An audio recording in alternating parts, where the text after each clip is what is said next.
Yup, that's me. If you're new here, let's just say I'm no stranger to crying on the internet. So in today's video, I decided why not read some sad books, because let's face it, we all need a good cry sometimes. I'm unwell. Hi friends, welcome back to my channel, and in today's video, we are going to be reading sad books for a week.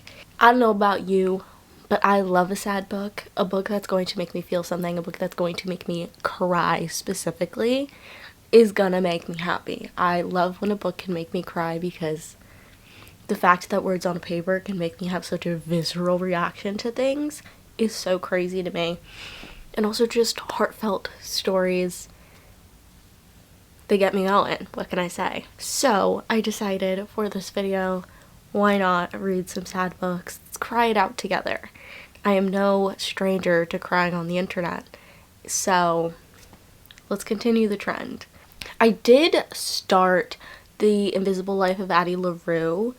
I read the first 15% of it, and I was having a good time. I just couldn't, I don't know, I was struggling to physically read it. I feel like I was making up excuses not to pick it up, so I ended up downloading it on Audible, and I'm gonna continue it that way.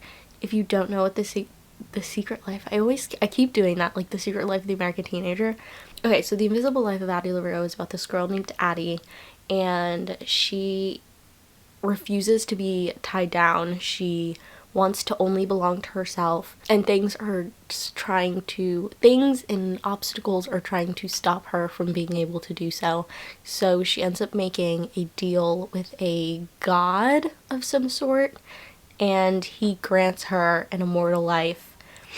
But the kicker to that is the fact that nobody ever remembers who she is. Just as quickly as I could sit here, have this conversation with you, turn off the camera, and turn it back on, you wouldn't know who I am. That's how Addie has been living her life for the past couple centuries. And I assume there's going to be some sort of love story, possibly. I'm not sure. But either way, I couldn't fully get into it physically, so I started listening to it. So I think that's what I'm gonna do throughout this. Whenever I have little tasks to do, I will continue to listen to the book. But right now, not feeling it. So instead, I ended up picking up A Love Letter to Whiskey. I just wanted some romance. I wanted some angsty love, and I have heard that this is a very good angsty book. So I decided to pick it up. I think it's like a toxic, traumatic love story of some sort. So pretty much this book follows this girl named B and this guy named Jamie. They met each other when they were in high school, and Jamie ends up dating B's best friend. They strike up a friendship and they become best friends, and obviously she's in love with him, and there's definitely feelings going on between the two of them.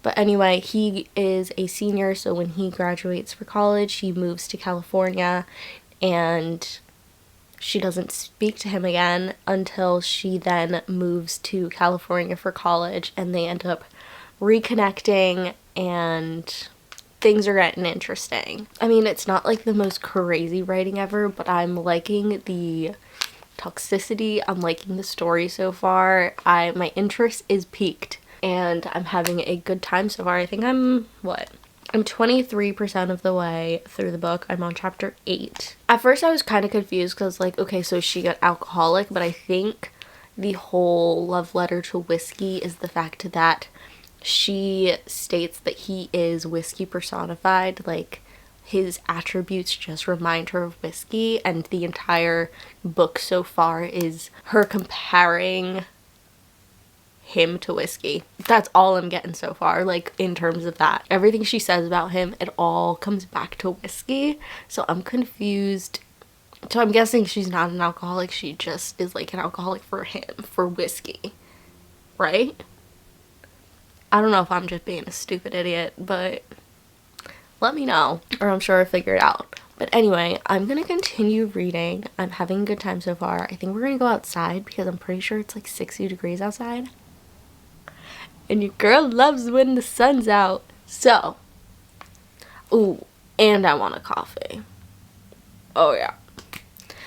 I think I've perfected my coffee recipe. Just saying. But anyway, let's go do that.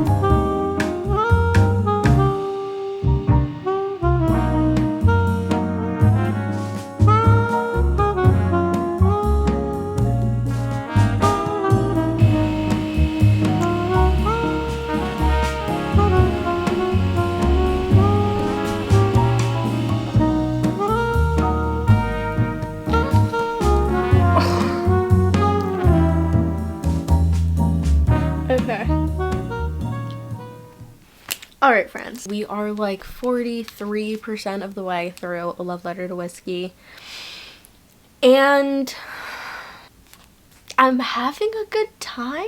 Question mark. I'm not sure. I really don't know how I'm feeling about this book. It has some tropes in it that I am not necessarily that big of a fan of. I know a lot of people don't enjoy the trope that is in this book, or at least the beginning.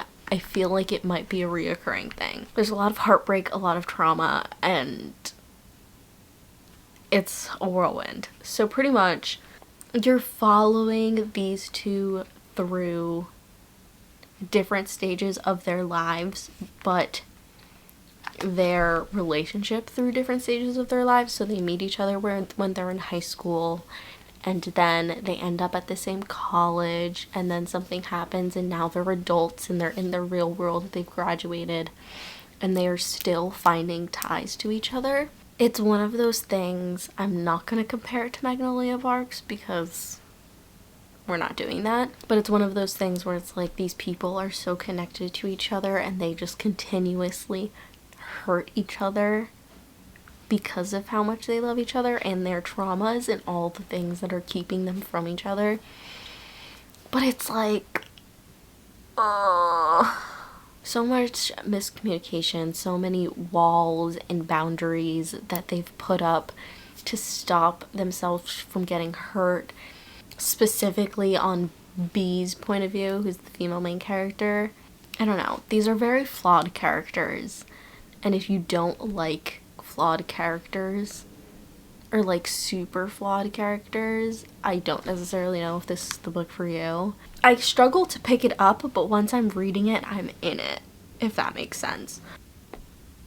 I've also continued to listen to The Invisible Life of Addie LaRue, and I feel like I'm probably halfway through, maybe a little bit more than halfway through. I've been listening to it while I've been coloring. I also just got a new coloring book and I'm so excited about it. Hold on, I need to grab it and show you.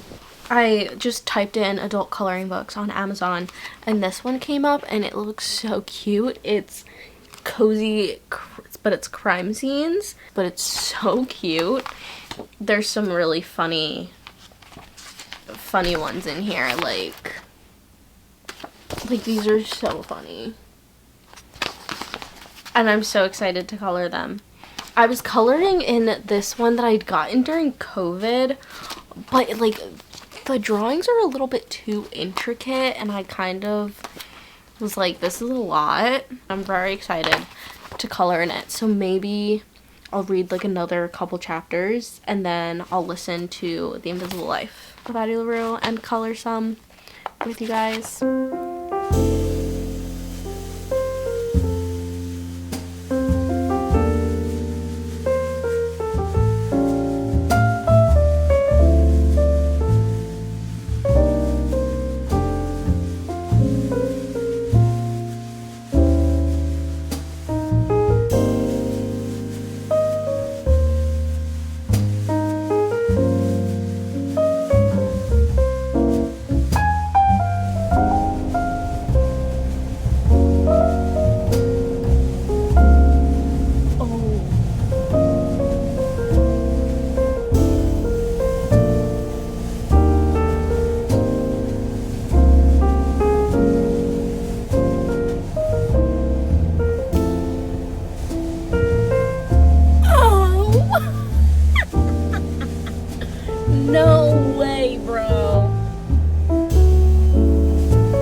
is my one of my, it's not a good trope, but they're tossing it around in this book like it is nothing. Kind of wild. Like, it's definitely not my least favorite trope. There are worse tropes to exist, I would say. Actually, maybe not. I really don't like it. I've only dealt with it in one book and, like, accepted that it was, like, whatever, in Magnolia Parks. In any other book, I'm like, no, illegal. You can't be doing that. It was only okay in Magnolia Parks. Actually, I didn't mind it in the after book either. But, like, it's happening a lot. Come on. We don't need to be doing all this. Anyway. What is going on?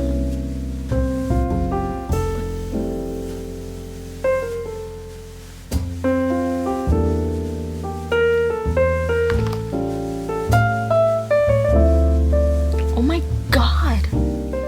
Let's chit chat, friends, because I feel like I haven't chit chatted with you guys in a while. So, honestly, I haven't really been reading much. I'm kind of in a book slump. I don't know. And so that's happening. But other than that, I haven't really been reading. But I picked up A Love Letter to Whiskey again today. And I'm like 50% of the way through.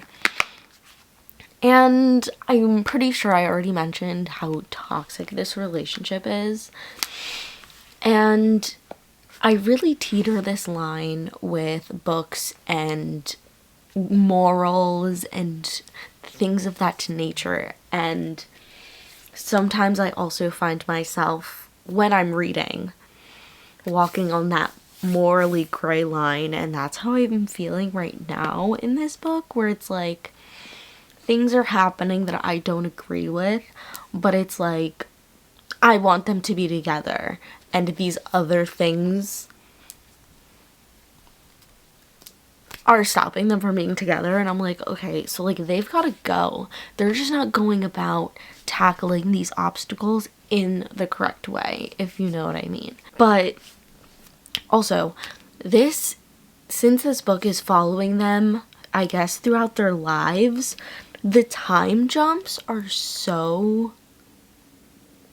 jarring. Like, they have these, like, super heavy moments between each other. And then it's just like, okay, don't see each other for 3 years. And it's like, and then they just randomly pop up in each other's lives, and it's so jarring. And then the cycle continues, and it's like, okay, so when are we going to break the cycle and either decide to work through our relationship and all of these things in our lives to make this work, or are we just going to separate and leave it at that? But clearly, they can't stay apart. So, like, we just need to work this out. Let's work it out. We can work it out. Work it. Gotta work it. Can't work it out. Word association goes hard. Anyway, so yeah, that's how I'm feeling with this book. Oh, also, I've put together the pieces. No, she's not actually addicted to alcohol. She's addicted to him, and he is compared to whiskey, which is so prevalent in this book, which I don't know if I hate it. Actually, I think I'm kind of, like, very neutral on the fact. Like, I feel like every end of a chapter is, like, her comparing him to whiskey. And it's like,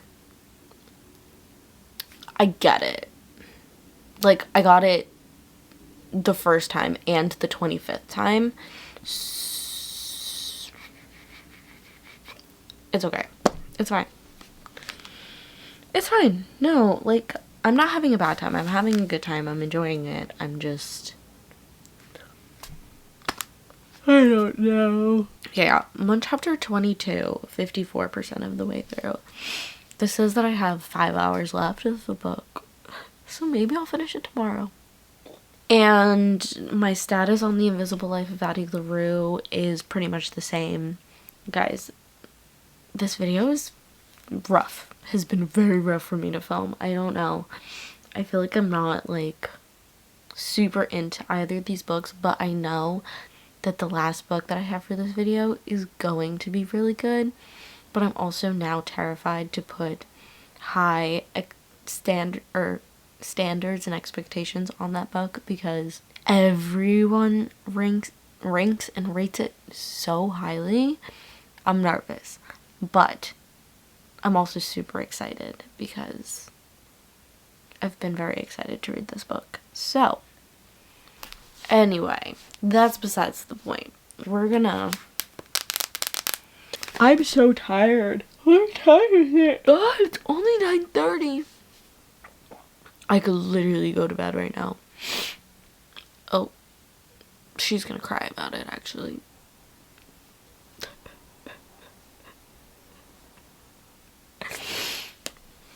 I need to, like, just turn off the camera. Hold on. I'm confused. Is this book 600 pages? Or is it 300 pages? I'm confused because it finished, it said the end, and then they did an epilogue, and then it went to Love Whiskey, and it seems like that's just from his point of view. Hold on. Oh. Bro, I thought that I had, like, another 300 pages left of this book, and I was like, oh my god, I don't think I can physically do that because this book felt like it was taking me so long to read. That is just the Love Whiskey is just things out of his perspective, which honestly I don't care enough to read, if we're being so for real.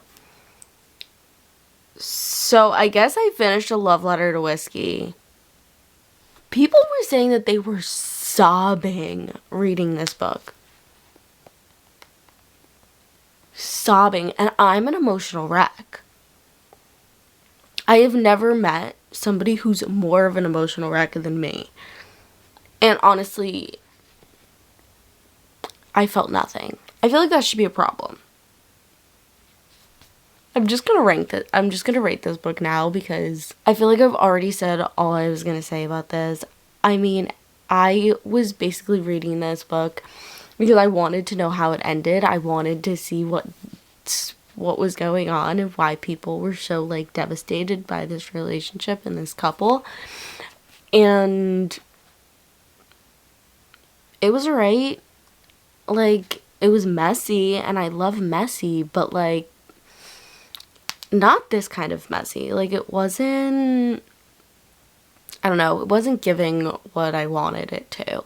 I'm actually so relieved that it wasn't 600 pages. When I started it, I was like, am I really about to read a 600-page book? Oh, thank God.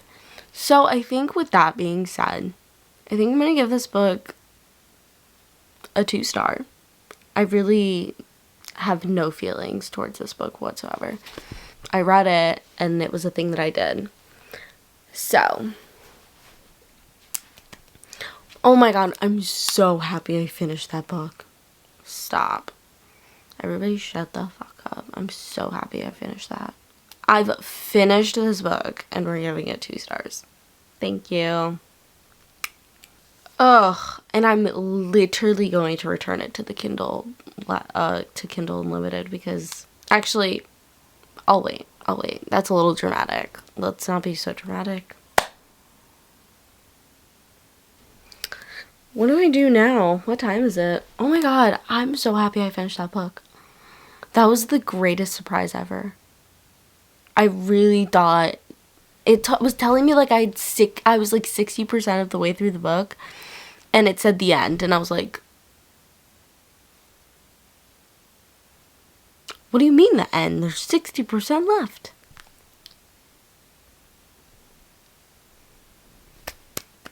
I'm so happy. All right.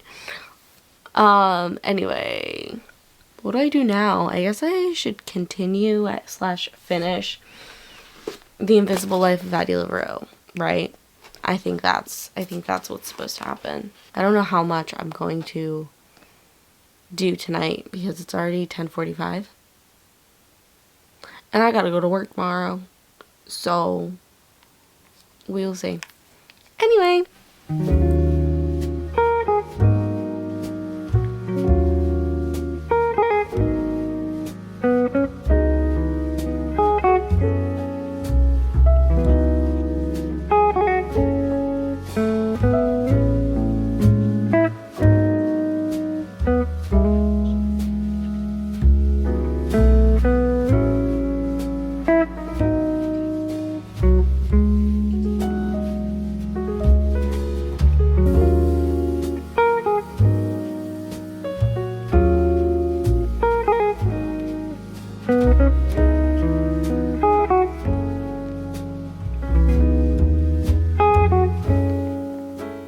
I don't know how to feel about that.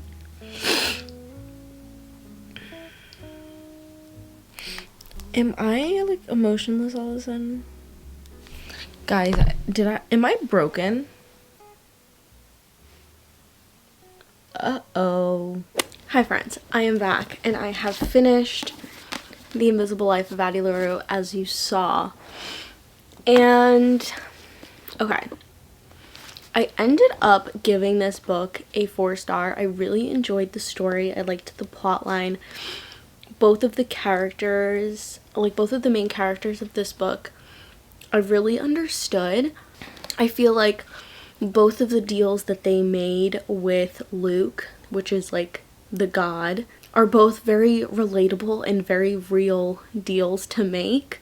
And seeing the way that he could somewhat twist their words and letting you know how important words really are, the way that they are spoken, the impact that they have, as well as the impact that you can have on a person.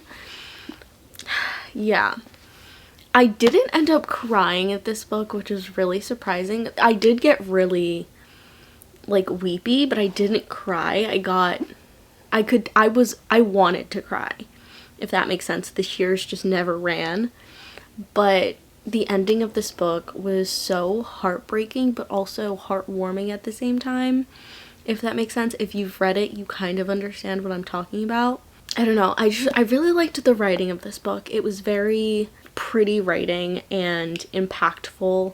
Addie's story is very impactful. The whole message of how you leave your mark on the world. But yeah, I really enjoyed this book. It was good.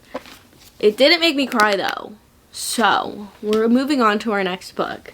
Or I have already moved on to our next book, which is none other than The Nightingale by Kristen Hanna. I have seen people talking about this book for so long, and I have wanted to read it for quite a while.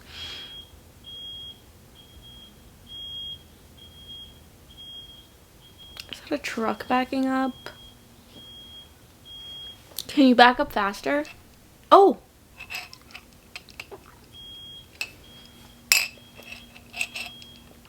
So pretty much this book takes place during World War II, and you are following two sisters navigate Paris, France in general during that time. And so far so good. I'm already enjoying the story. I like the characters, seeing the two sides of the different sisters. One of them is very reserved and to the rules, and the other one is very loud and out there and wants to rebel pretty much. And seeing them now navigate this stuff is going to be very interesting. I've always been very curious about World War II. I feel like this is a good time. No. Hold on. This is a good time period for me to pick up a historical fiction. I have probably not picked up a historical fiction since I was in school, but I feel like this is a good one to pick up because it was one of my interests at one point. If you've read Number the Stars, we had to read that when I was in like 4th grade, and I was absolutely obsessed with that book. And it was this time period. Even though that book took place in Germany, this is taking place in France. I don't know. Either way, so far I'm enjoying it, and I'm going to continue. I think I need to do my nails, so I think I'm going to listen to the audiobook while I do that, because I would like to get a decent amount of this done today. So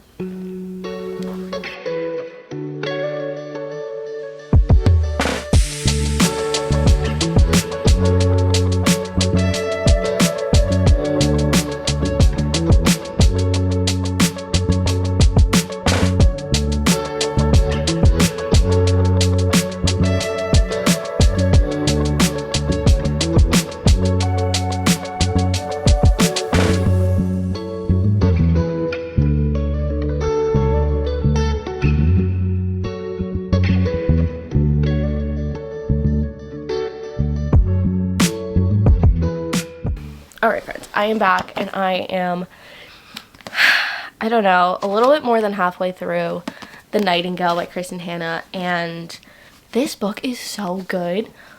At first it kind of is a little bit slow because you're learning the characters, you're learning their life, and you're following through them and navigating this new world within the war, and even just the steps and progression that happened at this time for the war. I'm officially starting to get into more of like what we already know about how things were in France and Germany and all of the places that were affected by World War II. This camera is about to die. Hold on one second. I'm out of breath because I just ran up the stairs. Not only is this just people that are dealing with this, but it's specifically women and children that are trying to navigate this world while their husbands, fathers, men in general are away at war, and they don't necessarily know when they are going to see them. And I feel like that is a big part because women at this time depend so much on these men and what they can help provide for them. Also, just these sisters that you were following in this book, Vianne and Isabel, seeing their stories and their different views on the world and the war and what is going on is very interesting. You start to see the sisters themselves, like both sisters, kind of become a little bit more similar. I was really intrigued to see how into the war we were going to get, like how brutal and devastating this war was, and it's definitely starting up. There's definitely a couple parts in here already that have kind of hurt my heart a little bit. It's such a wild thing, and the fact that these are things that people truly went through at this time is just so heartbreaking. But yeah, I'm having a really good time. This book is very well written. It's very beautiful, and I'm scared of the ending. I'm scared to see how their stories end. But yeah. Anyway, I'm gonna keep reading. I hope to finish this book today. Yeah, so I'll be back with more thoughts, updates, whatever I've got for you.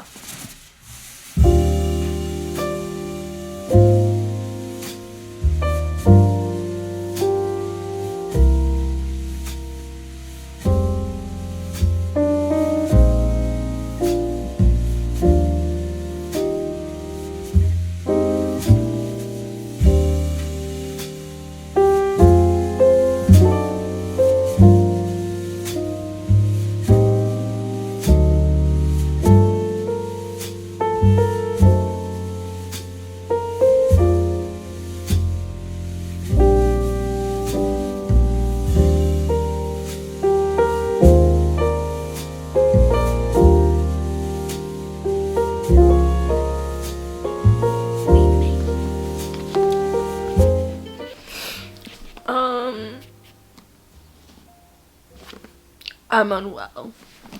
Oh. Oh my god. No, I'm doing so great right now. We're doing so great. That hurt. It hurt. It caused me physical pain. Seeing the strength of these women in this time is so crazy, and seeing their stories yet again, like, these are real things that women went through at this time. They say it at the end of the book, but the men's stories always get told and the women just start over and take on a new life, and it just gets brushed under the rug. But this is such an amazing story of these two sisters and their lives and the struggles that they went through and their families and the heartbreak of watching this war absolutely destroy a country. At the beginning I was like, okay, I understand, like, whatever, we're following through it, but the deeper you get into it, the more you understand these characters, their motives, and the strength and resilience that they have to endure what they did. Wild. Absolutely beautiful. Yeah, fantastic book. Let me compose myself and I'll be back. Alrighty, so we have read all of the sad books that I had in store for today's video. So first up, we had A Love Letter to Whiskey, which I ended up giving 2 stars. I did not enjoy that book. I will probably never think about that book ever again. But the drama was fun, I guess. It just wasn't the kind of messy that I enjoy personally. Then we read The Invisible Life of Addie LaRue, which I ended up giving 4 stars. I really enjoyed the story. I loved the plot. The characters were very relatable, and overall, good time. No tears though. And then lastly, we read The Nightingale by Kristen Hanna. I ended up giving this book a 4 star. I loved this story. It was a beautiful, beautiful story. If you have not read this book, I highly, highly recommend. Even if you're not really big on historical fictions, I highly recommend, because I had a great time. With that being said, thank you guys so much for watching this video. If you want to come hang out with me again, hit the subscribe button down below, and I'll see you in the next video. Bye, friends.